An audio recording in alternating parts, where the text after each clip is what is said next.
Hello friends, welcome back to my channel. आज हम करने वाले हैं डॉक्टर मुत्तुलक्ष्मी रेड्डी वाला जो चैप्टर है हमारा क्लास 6 का चैप्टर नंबर 5 था मेरे पास में जो बुक है उसके अंदर, उसका पार्ट 2 करने वाले हैं। ओके, पार्ट 1 जो था हमारा यहाँ तक मैंने आपको रीड कर चुकी हूँ और एक्सप्लेन कर चुकी हूँ। अब हम आगे का पार्ट इसको पढ़ने वाले हैं। वर्ष 1925 में महिला एवं बाल रोगों के क्षेत्र में उच्च अध्ययन के लिए भारत सरकार की छात्रवृत्ति पर उन्होंने पहली विदेश यात्रा की। कब करी थी उन्होंने? 1925 में। और जून 1926 में पेरिस में हुए अंतर्राष्ट्रीय महिला सम्मेलन में डॉक्टर मुत्तुलक्ष्मी रेड्डी ने भारतीय महिलाओं का प्रतिनिधित्व किया।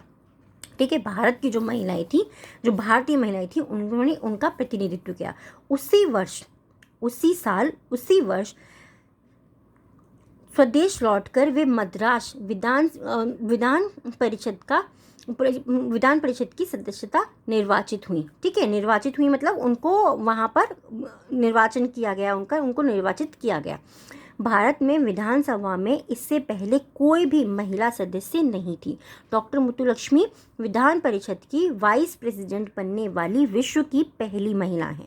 ठीक है, ये चीज़ ध्यान रखने वाली है और ये जो लाइन है ना, ये बहुत ही इंपॉर्टेंट है। ये विश्व की पहली महिला है जो वाइस प्रेसिडेंट बनी थी।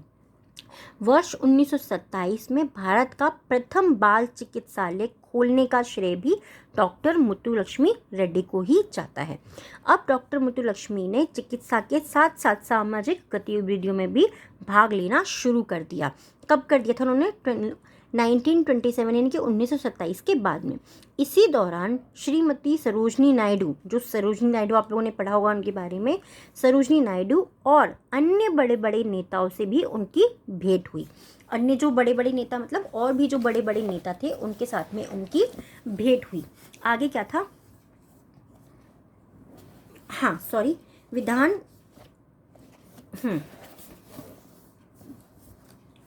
विधायक के रूप में समाज सुधार के कार्य करते करते फरवरी 1929 में मंदिर में देवदासी प्रथा के विरुद्ध विधान परिषद में बिल पास कराकर उन्होंने इस बुराई का उन्मूलन कराया। उन्मूलन कराना होता है जड़ से खत्म करना, किसी चीज़ को नष्ट कर देना। ठीक है, महिलाओं और बच्चों की शिक्षा और स्वास्थ्य संबंधी अनेक बिलों को पास कराने वाली उनकी महत्वपूर्ण भूमिका रही। आज स्कूलों में छात्र छात्राओं का जो स्वास्थ्य परिषद किया जाता है या परीक्षण कराया जाता है, उसका आरंभ भी डॉक्टर मुत्तुलक्ष्मी रेड्डी ने ही किया था। क्योंकि बच्चों के अंदर आपने देखा होगा ना, कुछ बच्चों का टेस्ट करा जाता है, उनका वेट चेक करा जाता है, उनकी डाइट कैसी है, उनका शरीर ठीक है या नहीं है, उनको कोई बीमारी तो नहीं है, वो सब, उस सब की भी शुरुआत किसने करी थी? उस सब का आरंभ भी डॉक्टर मुत्तुलक्ष्मी रेड्डी ने ही किया था। नारी शिक्षा के लिए स्कूल खुलवाने, बच्चों के लिए विशेष अस्पताल खोलने और बाल कल्याण केंद्रों की स्थापना कराने में भी उनका विशेष योगदान रहा है। वर्ष 1930 में बाई होम जैसी ख्याति प्राप्त संस्था की स्थापना का श्रेय भी डॉक्टर मुत्तुलक्ष्मी रेड्डी को ही जाता है। यह संस्था अनाथ बच्चों को और जो बेसहारा बच्चे होते हैं उनको, बेसहारा बालिकाओं की देखभाल करता है। ठीक है, डॉक्टर मुत्तुलक्ष्मी रेड्डी ने लंदन में वर्ष 1929 में हुए गोलमेज सम्मेलन में भाग लिया और इसके साथ अन्य दो महिला प्रतिनिधि थीं, राजकुमारी अमृत कौर और बेगम शरीफ हमीद अली। नमक सत्याग्रह आप लोगों ने पढ़ा होगा, गांधी जी के साथ में ये चीज़ जुड़ी हुई है।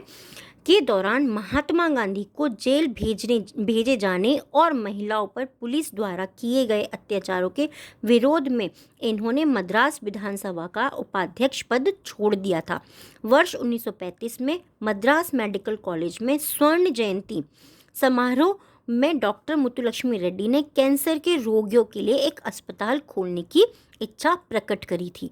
कब करी थी? 1935 में। ठीक है, स्वर्ण जयंती पर। किसकी स्वर्ण जयंती के ऊपर? मद्रास मेडिकल कॉलेज की जो स्वर्ण जयंती थी उसके समारोह के अंदर। अब आगे इसमें जो पार्ट है हमारा थोड़ा सा ही बचा हुआ है, बहुत ज़्यादा अब ये नहीं बचा है, इसको भी हम कंप्लीट कर देते हैं क्योंकि नहीं तो फिर ये बहुत ज़्यादा जो है रह जाएगा। आगे है, इस इच्छा का खुले दिल से स्वागत किया गया। उनकी जो इच्छा थी, जो कैंसर के जो लोग थे उनके लिए जो अस्पताल खोलने की जो इच्छा थी उनकी, उसका स्वागत किया गया। वर्ष 1952 में पंडित जवाहरलाल नेहरू द्वारा अड़ियान कैंसर इंस्टीट्यूट की नींव रखी गई। 18 जून 1954 को इस अस्पताल में कामकाज शुरू हो गया। ठीक है, तो अड़ियान कैंसर इंस्टीट्यूट की नींव कब रखी गई थी? 1952 में। और कब इसका काम शुरू हो गया था? 18 जून 1954 को इस अस्पताल में कामकाज शुरू हो गया था। आज इस विश्व प्रसिद्ध अस्पताल में प्रतिवर्ष लगभग 80,000 रोगी अस्पताल चिकित्सा का लाभ उठाते हैं। डॉक्टर मुथुलक्ष्मी रेड्डी 1954 से 1957 तक तमिलनाडु विधानसभा की सदस्य रहीं। चेन्नई नगर निगम की एल्डर वुमेन भी रहीं वो। ठीक है, एल्डर वुमेन भी रहीं वो वहाँ की चेन्नई नगर निगम की। 26 जुलाई 1968 को, कब? 22 जुलाई 1968 को, 22 है, सॉरी 26 मेरे मुंह से निकल गया, तो 22 जुलाई 1968 को इनका स्वर्गवास हो गया। ये प्रश्न भी आ सकता है कि डॉक्टर मुथुलक्ष्मी रेड्डी का स्वर्गवास कब हुआ? तो 22 जुलाई 1968 को उनका स्वर्गवास हो गया। इसके द्वारा प्रज्वलित ज्योति के प्रकाश से आज भारतीय नारी हर क्षेत्र में उन्नति की सीढ़ियाँ चढ़ पा रही हैं। आप ठीक कहते हैं पापा, डॉक्टर रेड्डी जैसी महिलाएं सदा हमारे लिए प्रेरणा का स्रोत रही हैं, कुछ सोचते हुए भव्या ने कहा। ठीक है, अब यहाँ पे एक छोटी सी पोयम जैसी दी हुई है, इसको भी हम रीड कर लेते हैं। जिसको किसने लिखा है? जिसको लिखा हुआ है अटल बिहारी वाजपेयी जी ने। क्या?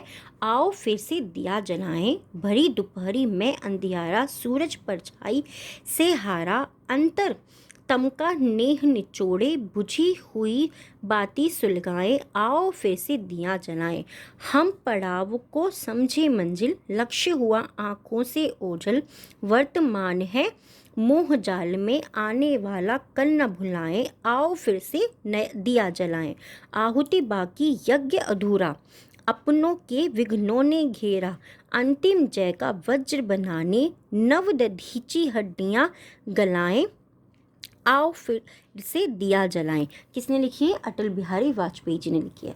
अगर आप चाहते हैं इस पाठ के प्रश्न उत्तर भी मैं आपके साथ में शेयर करूं, आप मुझे कमेंट बॉक्स में बता सकते हैं। वीडियो कैसा लगा है? Thank you so much.